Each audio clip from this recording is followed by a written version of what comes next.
Bongso ini asal usulnya dari Mbah Sari itu keturunannya, sehingga bisa bermasa Madura karena Mbah Sari itu asal usulnya dari Madura.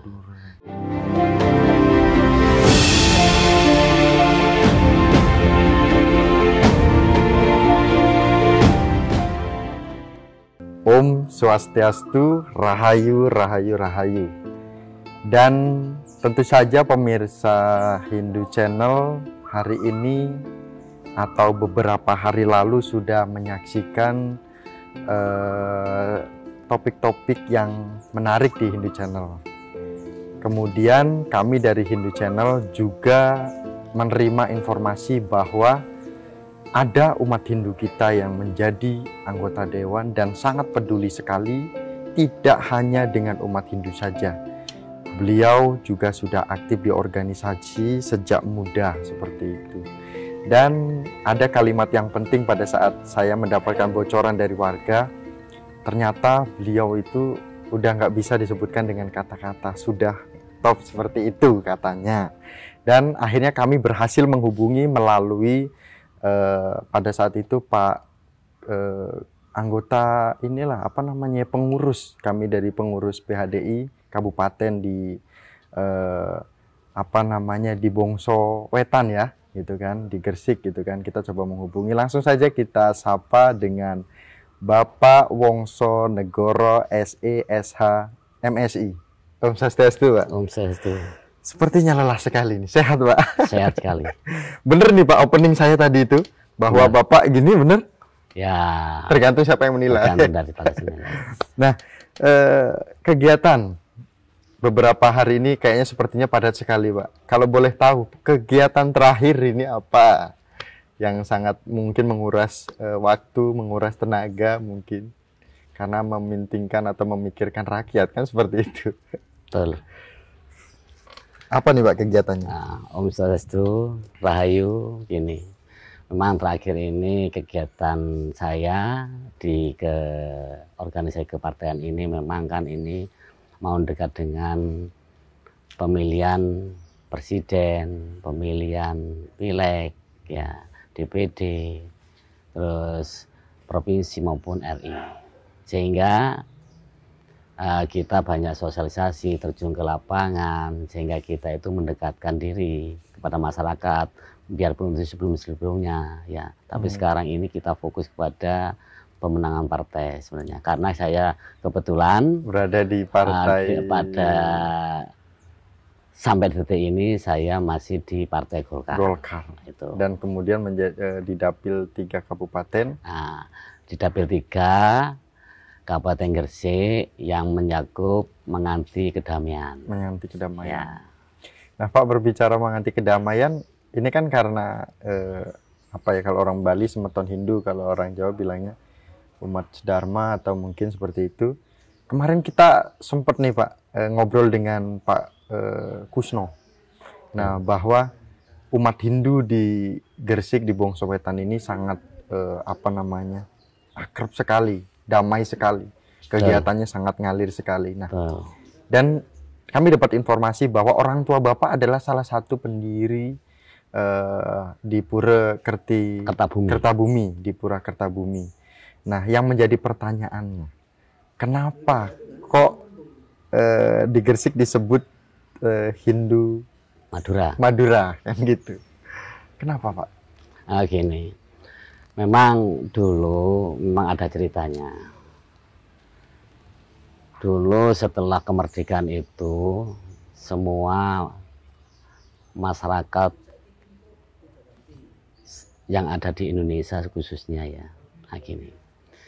Memang dibebaskan untuk meluk agama. Tapi masih belum aktif. Nah, sehingga kalau menurut saya dan cerita dari orang tua itu, dulu orang tua saya itu memang kejawen. Nah, kejawen. Setelah itu tahun setelah 65 kita bebas untuk memeluk agama apapun. Sehingga kenapa sih Hindu yang ada di Bongso Wetan ini kok ada Hindu dan Madura lagi ceritanya. Memang itu ada cerita tersendiri. pada waktu itu 68, karena bapak itu kejawen, sehingga mana agama yang paling cocok, kan itu ceritanya. Sehingga cocoklah di tahun 68 itu di Hindu.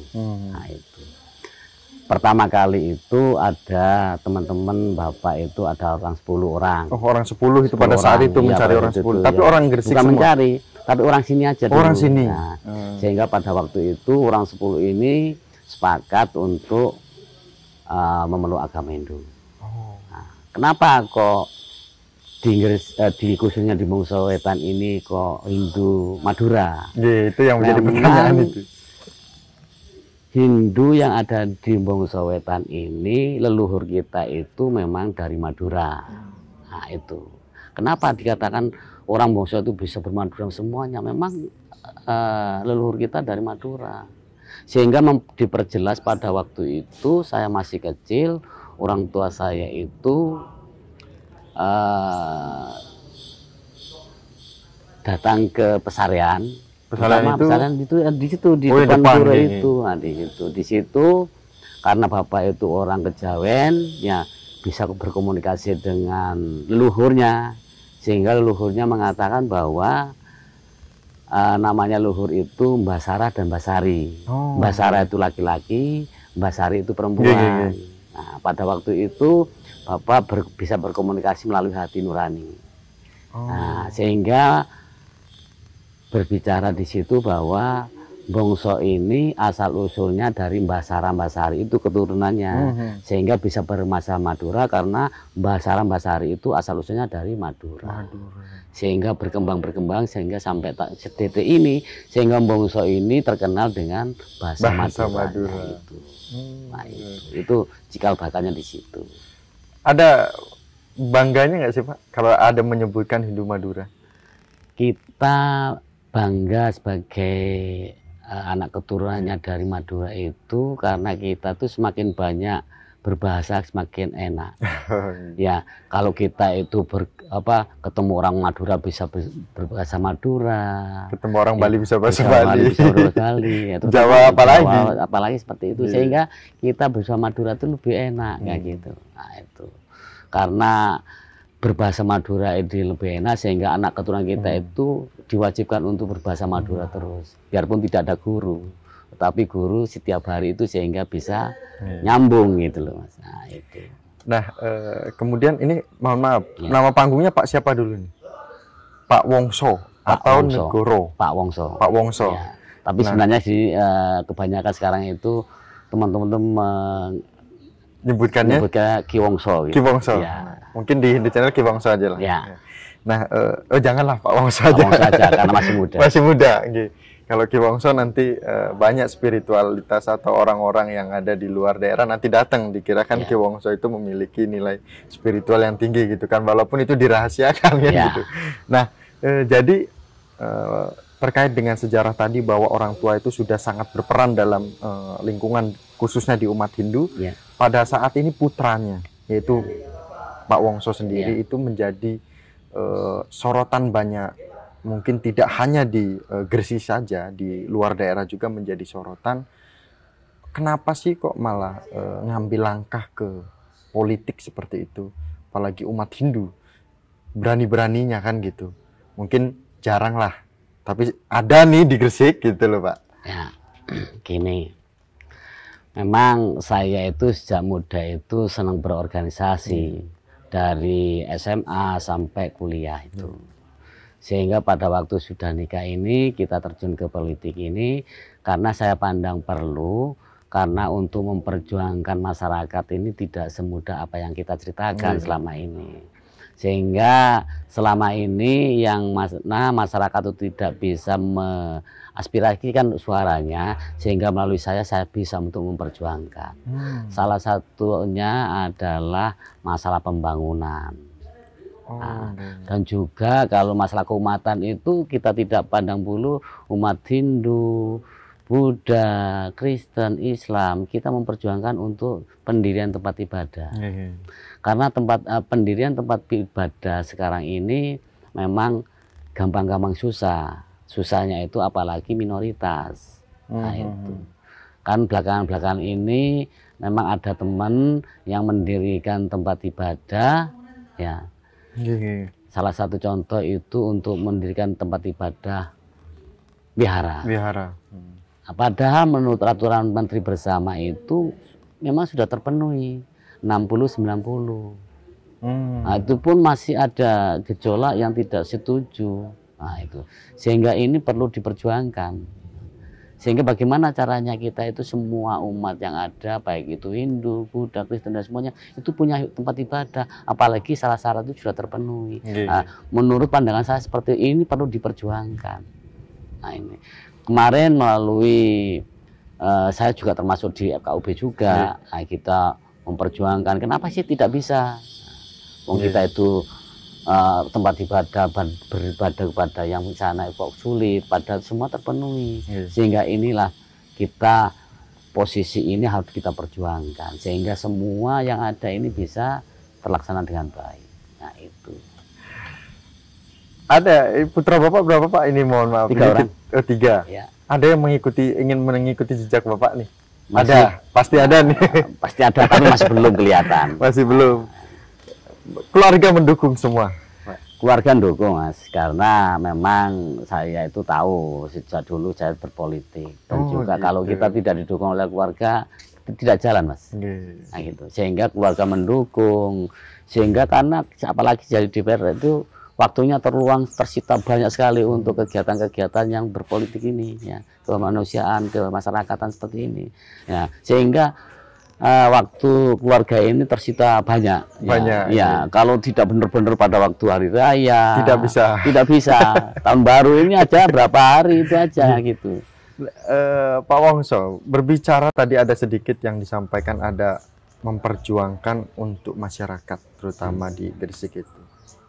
Sebenarnya kalimat Pak Wongso itu sudah ini itu maksudnya apa? Apakah memang ada titik-titik yang tadinya tidak tersentuh dan pada saat ini itu menjadi akses yang sangat luar biasa sehingga masyarakat Gresik itu mengucapkan banyak terima kasih, atau secara diam-diam luar biasa ini Pak Wongso, atau seperti apa? Mungkin bisa dikatakan program kerja gitu ya. Gitu.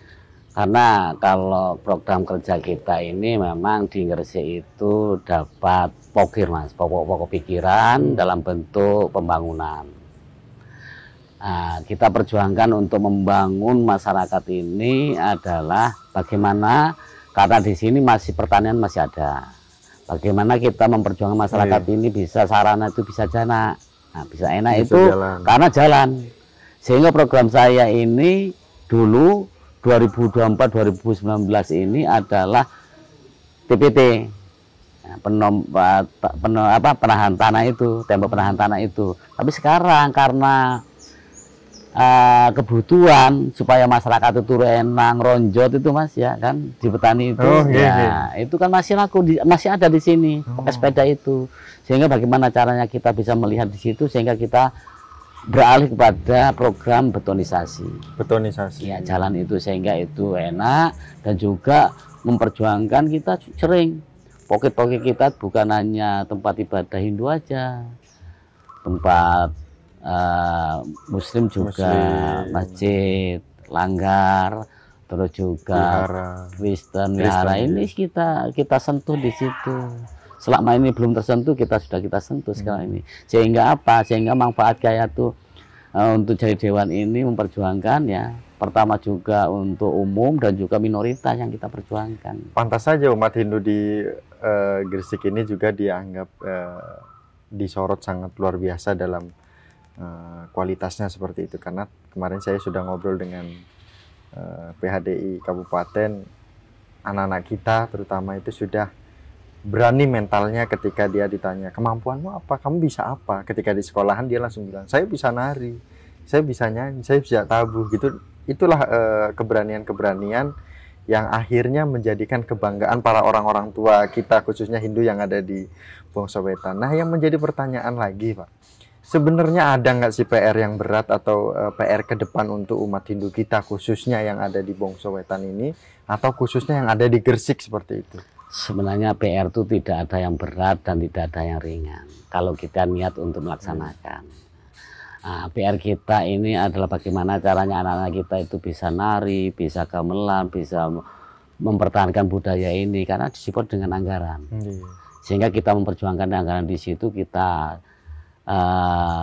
pokok-pokok kita itu kita syarakan kepada kegiatan-kegiatan itu. Yang paling penting SPJ-nya benar. Nah itu SPJ-nya benar, kegiatan sudah bisa jalan, bisa dinikmati sehingga bisa memajukan daripada budaya yang kita punya ini. Nah itu, ini khusus untuk PR untuk Hindu ini. Nah Pak, saya lihat-lihat dari tadi itu ketika Bapak sembahyang, sepertinya Bapak tidak seperti orang, seperti anggota dewan, sederhana sekali, cincin tidak ada, gelang seadanya gitu kan.